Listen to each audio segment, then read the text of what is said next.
Hey guys, this is Dr. Mike Woo-Ming. Welcome to another edition of Bootstrap MD, the podcast for physician healthcare and entrepreneurs. From time to time, I love to highlight physicians who are out there in the trenches making a difference, and especially those who may be going off the beaten path. There are many of us who are employed physicians, but from circumstances or something that's happened, they go towards a different direction on there. And my guest here is no exception to that. He's a former general surgeon turned healthcare executive. He's a leadership strategist and now an author who brings a rare inside out perspective on modern medicine. After more than 25 years on the front lines, including a personal mental health crisis that reshaped his understanding of purpose, of resilience, he transitioned from the operating room into executive leadership, and he now serves as the president of Integris Health Medical Group in Oklahoma City. He draws on lessons from surgery, surfing, we got to talk about that, and leading large physician organizations through constant disruption. Dr. Ellner helps physicians and healthcare leaders navigate burnout, build sustainable careers, and lead effectively in times of chaos. He's the author of a book that just came out we're going to get into called Wipeout, Rise Up, a practical and deeply human guide to leadership, grit, and redefining success in medicine. I want to welcome to the program Dr. Scott Ellner. Thank you for sharing your time with us today. Great to be here, Mike. Thanks for having me. Thank you. We're going to talk about how much surfing you do in Oklahoma City in one moment. That's probably my most critical question. Now, if you guys have a chance, you got 15 minutes, I highly encourage you to search his TED Talk. Was it one TED Talk or you done a number of TED Talks? Yeah, it was actually a TEDx talk. They're really particular about how we monitor and protect those. It was a TEDx Mountain Avenue talk about anti-fragility and lessons learned from surgery and Grey's Anatomy. Yes. So go reach out to that. I think it was very inspiring in terms of transparency. I mean, the first minute, as physicians, we're invincible. And you talked about something that happened with a patient that most physicians don't want to bring up and how it shaped you. So maybe we can discuss this. Maybe that's the best start. Maybe we'll talk about your upbringing. I know you're a California guy, or you've been in California. I'm not sure if you were from here. Talk about your path to becoming a physician. And yeah, we'll just take it from there. Yeah, so I am a California guy. I grew up in a place called Calabasas, which is right Mm-hmm. outside LA, and grew up surfing Malibu a lot, particularly a place called Zuma Beach. So I loved the environment. I love that culture. I was at UCLA for my undergrad, and my father being an attorney, I was on this path to become an environmental lawyer. I wanted to save the planet. At 21, you have those kind of ideals. And medicine wasn't really on my radar. Part of this story is in my book. I had a pivotal moment in my life that really changed my perspective at a young age where you're just trying to figure things out. I was surfing in a very nice summer day at the beach, crowded. Pacific Coast Highway was just brimming with, people cruising up and down. As I was walking back from my surf session in my truck, I heard this awful screeching sound of metal. And then this presence roll up onto the back of my legs, pinning me against my truck. I looked down and it was a man who had unfortunately been hit head on by a car that crossed over the double yellow lines. He was in bad shape, really bad shape, clearly in hemorrhagic shock, which I didn't know at the time. He had tattoos and they were fading in the sunlight, greenish tinted blood coming from his ears, traumatic brain injury. And I didn't know what to do. I just paused, kneeled down, and held his hand, which was awkwardly up, pointed up to the sky, and he was unconscious.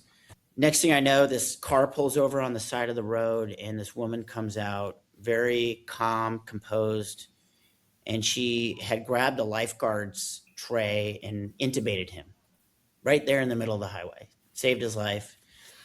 Turns out she was a trauma surgeon. And seeing how this person was able to manage the frailty of life in such a dire situation really inspired me to change course, go to medical school, and eventually I went on to become a trauma surgeon. Wow, that's amazing. So you're a trauma surgeon, and where did you primarily practice? After I finished my training at UC San Diego, I went out to University of Connecticut, and there's a consortium of hospitals out there. And so I practice out in the Hartford area of Connecticut, so New England, which was awesome for a California guy like me, getting exposed to a way different culture, plus cold winters, but beautiful fall leaves. It was a great time. And I really enjoyed my experience out in New England. Now, you've been open about facing a mental health crisis early in your career. If you want to get into it or just looking back, how did that experience shape the kind of leader that you are today? I'll just say, first off, we need to talk about mental health like we do physical health.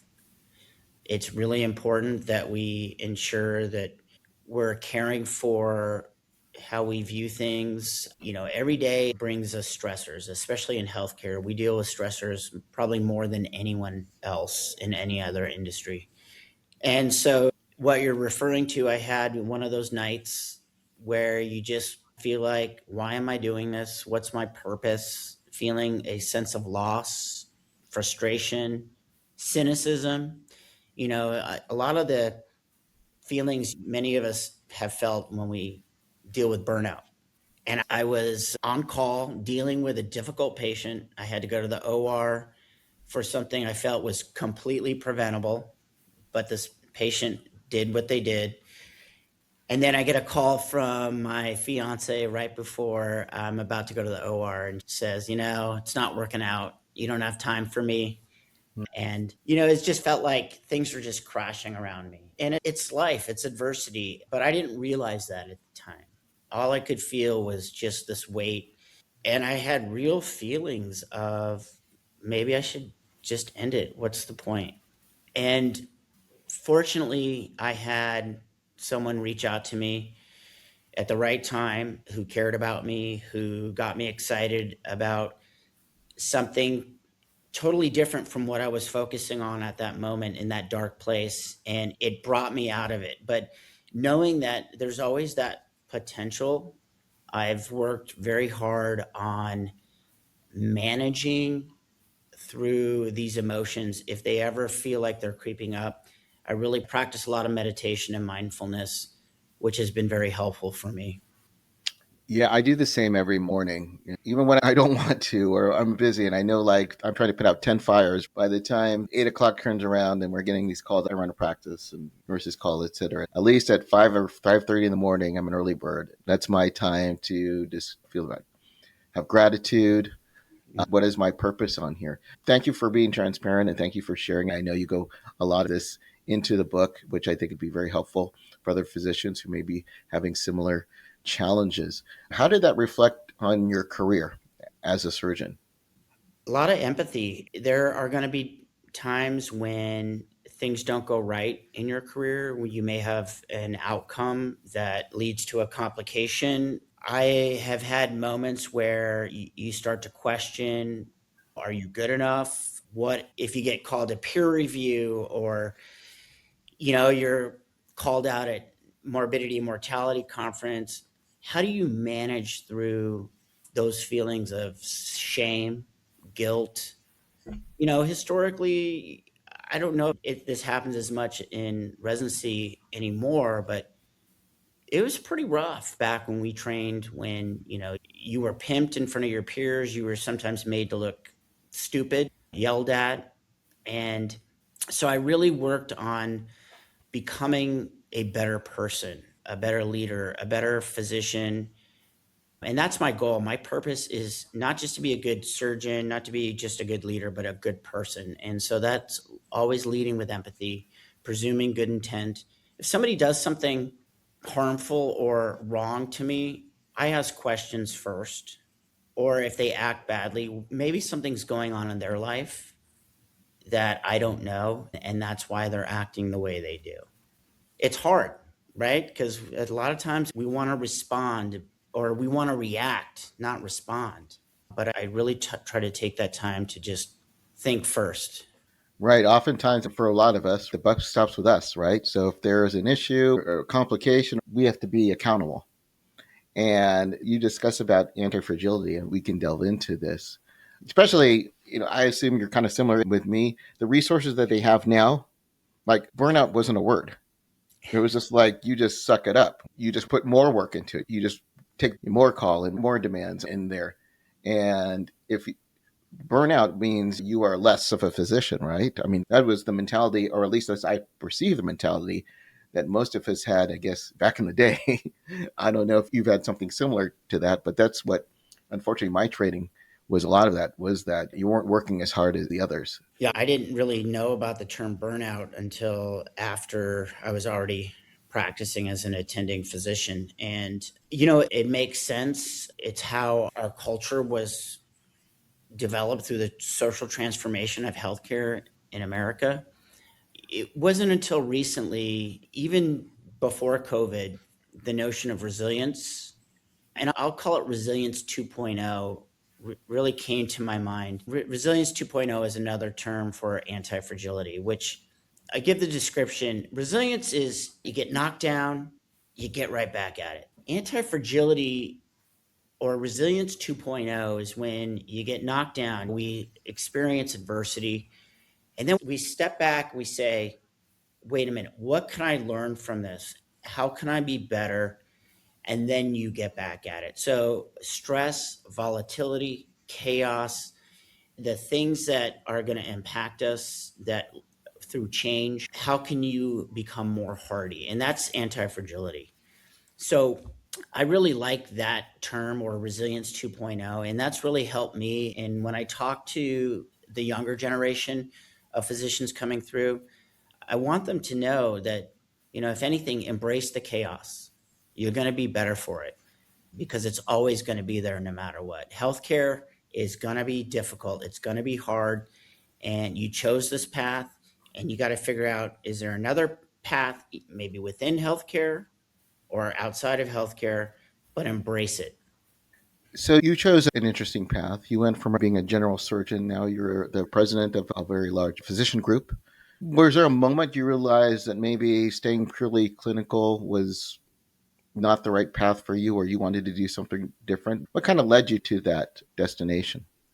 I never really understood leadership and the importance of leadership, nor did I understand how difficult leadership really can be.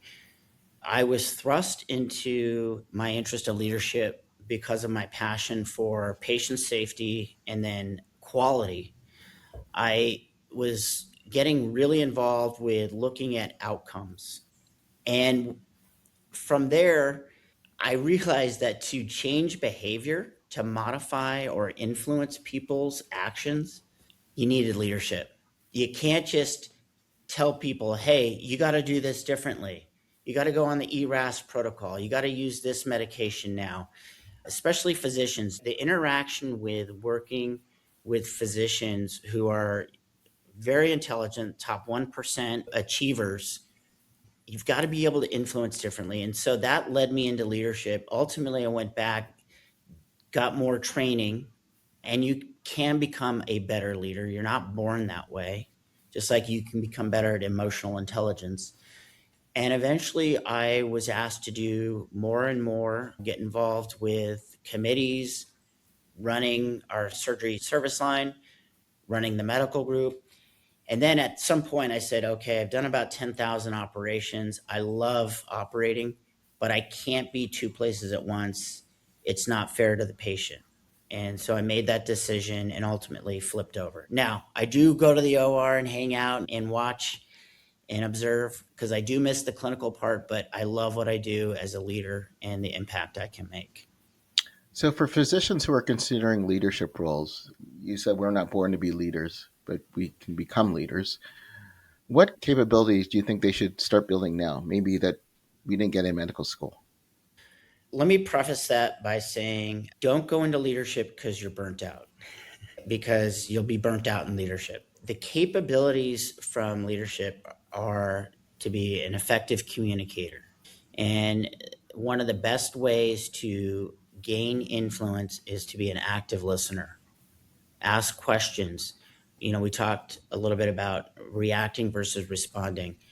When a situation happens, you want to give people the benefit of the doubt. And if you ask the appropriate questions and give them a chance to explain what's going on, you'll usually find that it wasn't necessarily their fault alone, it was a systems issue.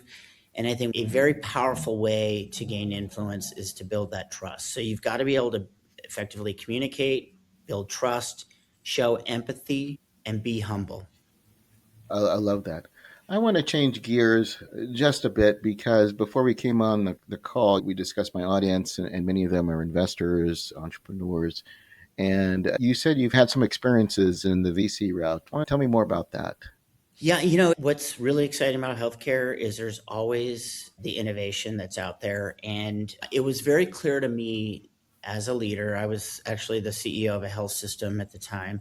And I was exposed to opportunities through strategic partnerships with venture capital firms. And, you kind of, I don't want to say imposter, but I was pretending like I knew what was going on, right? It's a totally different world. And as physicians, we're not really taught the business acumen to understand things like startups or, if you do have a great idea, how do you get funding? And I made the decision because I had this gap in my knowledge to spend about 6 months as an executive in residence. And it wasn't like residency as we know it, it was a little more involved with the VC side of things, learning how to do a pitch, going to pitches, seeing other companies bring their ideas and try to secure funding, which is incredibly difficult. Probably of the hundreds of pitches I saw, maybe one or two would get funding. And that experience gave me insight from the other side, from the VC world of, okay, what are people looking for if they really want to get into a health system and make an impact with their new AI product? How can you give an effective pitch? And I will tell you, it's all about exit strategy with venture capital. If you want to get in, get out. Get in, get out, and make a make, profit. make a lot of money. Yeah, yeah. But, in healthcare, what I had also shared being part of that was our health systems, they're always going to be somewhat apprehensive about this new thing coming on. And so I also was able to provide guidance on, well, you probably want to approach this person, or you want to get buy-in from maybe the chief medical officer who's going to influence the physicians. It was a great experience to kind of go back and forth on both sides. We're talking with Dr. Scott Ellner. He is the author of the book Wipeout, Rise Up, chronicles his journey, the mental health struggles that physicians face, what it actually takes to pivot from clinical work to leadership, and the practical strategies he uses to navigate that transition while maintaining a sense of purpose. Why did you write the book? I really wasn't planning on writing a book until in my last leadership role, I took some time off. It was after COVID. A lot was going on. Healthcare seemed to be in this chaotic trend. And I wanted to reflect on where I was in my life. So I used this time almost like a sabbatical, if you will, to just reflect on, oh, these are the experiences I've felt, and I was journaling. And then I started writing for another podcast out there, I think many of the physicians go to, writing some articles. And then I was approached by a publisher and they said, hey, you know what? You might have some content for a book. And I'm like, well, I wasn't really thinking about that. And then they said, no, send an outline. Just send an outline. I did.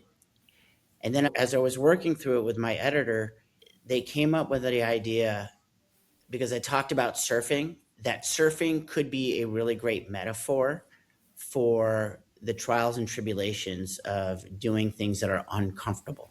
Because surfing is a sport like any sport, but it can be uncomfortable. Paddling out into cold water, you have to wear a wetsuit, the conditions. And so I wrote the book, not so much because I always wanted to write a book, but just to share some of my lessons. Now, one thing that kind of resonated with the book, and it's something that I see with my own clients when they're physicians, they may or may not be burnt out, but they're looking to do something different. But then they come to me and says, I don't know what else to do. All I know is be a physician. And you talk about the importance of purpose, that it doesn't have to disappear when you're signing to do something non-clinical. Could you expand on that, the importance of purpose and what you felt and how that changed?